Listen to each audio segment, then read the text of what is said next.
આ roll on છે. આમાં તમે છે ને ખાલી છે ટ્રાવેલર પેક છે કે તમે પોકેટમાં રાખી શકો.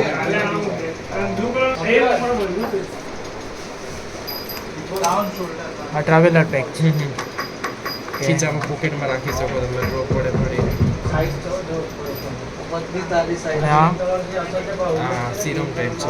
હેન્ડ હાથેથી આપણે ઓલું કરીને બરાબર ને એ લેવાનું એક ટીપું આવી રીતનું પંચ કરવાનું ચેક ઘસી રોક કરી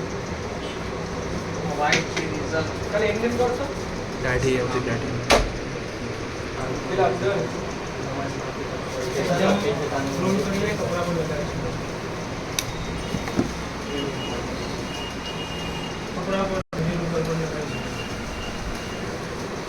આપણે જે વેરાળોમાં ગીર સોમનાથમાં લઈ આવવાનું ફ્રેન્ડ છે